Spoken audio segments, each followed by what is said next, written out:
All right, so apparently now we're mining the Strait of Hormuz. It says Iran begins laying mines in the Strait of Hormuz. Sources say, and this has come out just a few minutes ago. And I was looking at the map here, and you guys have probably seen this before already, but just look at it again. Imagine if you put a bunch of mines in this narrow body of water and you're trying to get oil tankers through there. I mean, good luck with that. I mean, those tankers, there's no way they're going to be able to maneuver that easily. And essentially, what Iran can do is just take a bunch of small boats and start laying mines, right, in this area. This is actually a message from Iran. They say the claim that Iran was planning on attacking the U.S. or U.S. forces, whether preventively or preemptively, is a sheer and utter lie, right? So basically saying Trump people are liars. The sole purpose of that lie is to justify Operation Epic Mistake. That's a new title. Operation Epic Mistake, a misadventure engineered by Israel and paid for by ordinary Americans. So that's a message from Iran. All right, so what does Trump have to say? Trump says here, if Iran has put out any mines in the Hormuz Strait and we have no reports of them doing so, we want them removed immediately. All right, so we're talking about the mine situation. If for any reason mines were placed and they were not removed forthwith, the military consequences to Iran will be at a level never seen before. And he says that like every tweet. It's always something you've never seen before, right? If, on the other hand, they remove what they have been placed, it will be a giant step in the right direction. Okay, so have they replaced these mines or not? Okay, I don't know. That's what Trump is saying here. Additionally, we are using the same technology and missile capability deployed against drug traffickers to permanently eliminate any boat or ship attempting to mine the Hormuz Strait. They will be dealt with quickly and violently. Beware, President Donald J. Trump. So that's the message from Trump here. Remove mines in Hormuz Strait. But then he's saying we have no reports of them doing so. It's a really weird tweet, but that's what he says, okay? More about this mine situation, whether or not they're doing it. Let me just show you. Iran's signaling it may deploy mines to disrupt Strait of Hormuz. Okay. And it says the American officials said Iran is using smaller crafts that can carry 2 to 3 mines each to lay them into the strait. So one boat could have 2 to 3 mines, right? So these are fairly big, but you know, you can put 2 to 3 in a little boat.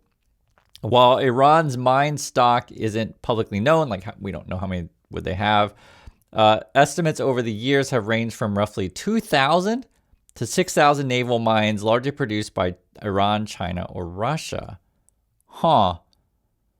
So theoretically, they could have 2,000 to 6,000 of these things, and that's why I showed you this body of water. Just imagine, a couple thousand. I mean, and we don't know how many they have, but just even a few hundred, you'd think that would be a lot. But we're talking in the thousands, possibly. Okay. Then we have this. This is from Trump just a few minutes ago. More to follow, American flag. I am pleased to report that within the last few hours, we have hit and completely destroyed 10 inactive mine-laying boats and or ships, with more to follow. President Donald J. Trump. Okay, so were they laying or not? I am pleased to report that within the last few hours, we have hit and completely destroyed 10 inactive. So I'm guessing they must have been at port or something. I don't know. I'm just reading you guys what Trump says. You never know with this stuff. At the direction of President Trump, CENTCOM has been eliminating inactive, is what they call it, mine-laying vessels in the Strait of Hormuz, wiping them out with ruthless precision. This is from Hegseth. We will not allow terrorists to hold the Strait of Hormuz hostage to the weakened Iranian regime. You have officially been put on notice. Okay. So what it sounds like to me, at least I'm just reading what we have, at least that there's an intention to lay mines. Whether or not there's any mines in the strait, that's anyone's guess. I honestly don't know. This is just a few minutes ago, but evidently, at least the U.S. is saying that we're destroying ships that could lay mines. That's what we're talking about here. So, and then who knows on this thing either. There's a lot going on right now, because then you got to report. This is also just a few hours ago. And again, I'm just telling you what it says. You never know on this stuff, but I just want to be clear on that. Iran's intelligence ministry arrests foreign agents, state media reports. Okay. This is from Dubai. Well, it's Reuters. Iran's intelligence ministry has arrested a foreign national, so we don't know which country, but a foreign national, so someone not Iranian, it said was conducting espionage on behalf of the United States and Israel. So basically, Iran's saying that they've got some sort of secret agent working for both, I guess, both the United States and Israel is how you would read that, and acting as proxy for 2 Gulf countries. Okay, so someone who's some sort of agent for 4 countries, if I read that correctly. State media reported the ministry saying on Tuesday. The ministry also said it arrested 30 spies, internal mercenaries, and operational agents of Israel and U.S. over the past few days. So that's what's going on right now. And the first one would be foreign national, so someone who's not Iranian, and then the other ones could be local people that are working on behalf of U.S. and Israel. And I wouldn't be shocked if there's people giving intel, right? There's all sorts of spy games going on. This would be for any side. Information matters quite a lot, right? Where are locations of various assets? How many mines would you have? That would be a question that I would have, because that's a question that anyone would want to know. And evidently then Iran's like, okay, we need to figure out a way to stop the leaks or whatever. So this is what's going on for them, and you never know with any of this stuff. I just want to be clear, just telling you though what the war is heading at the moment, because I do think the mine situation could actually work if you want to stop the flow of oil. The Pentagon recently put out this. Pentagon says 140 service members have been injured in Iran war. This just came out. 8 Americans have been seriously wounded, military officials said, but the bulk of the injured have already returned to duty. 7 Americans have been killed. So that's where we're at, and my personal opinion on this stuff, it could probably be worse as we get more reports coming in and this thing continues. Because we just talked about in the last video, they came out of a classified meeting that was Senator Blumenthal saying it looks like we're heading towards boots on the ground. Because, like, for example, if the Trump people indeed want to do regime change, you can't do that by bombing alone. Their plan has been shifting around. Part of it's been, hey, let's get the Kurds to attack. Then hopefully local people in Iran would rise up, replace the regime. And then Trump's like saying, I have to be involved in the decision-making process of who's going to be your next leader. So I want to choose your leader, basically. And then there was a report that we were talking about special forces going into Iran and such. And then, as I showed you with the Iran situation, as they're looking to arrest, foreign spies, basically, or any spies.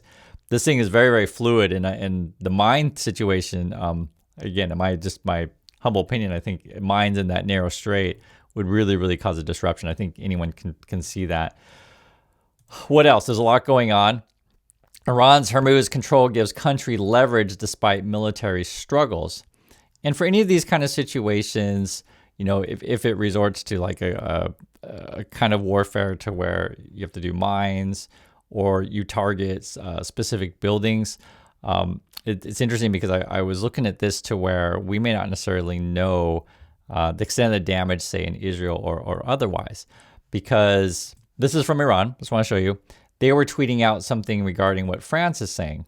So it says here, Netanyahu doesn't want you to see how Iran's powerful armed forces are punishing Israel for its aggression.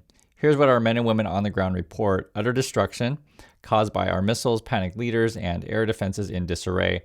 And we're just getting started, right? And so you never know on this kind of stuff. He's quoting France 24. That's the thing here. It says journalists face restrictions, detention, covering Mideast war. Journalists covering the war in the Middle East are facing increasing restrictions and censorship imposed by governments and armed groups, with reporters stopped and questioned or even detained. Right? So it's hard to report what's going on. This would be from both Iran and Israel, because it's very sensitive stuff, right? How much damage is said attacks doing. The quote here he has then, Army has banned live broadcasts of Israel's skyline when alarms have been sounded to warn of incoming missiles or drones. That's why you don't see a lot of footage of that kind of stuff. Images of air defenses intercepting incoming missiles have been a major part of the coverage at the start of the war and was a feature in the coverage of June 2025, so last year. However, this is now forbidden. The Army has also banned filming impacts at or near security sites, although it does allow coverage of civilian damage as long as exact locations are withheld. Interesting. And that's what sort of this report is all about here. So when we talk about this stuff, I think this is probably a likely scenario. They're going to try to mine it.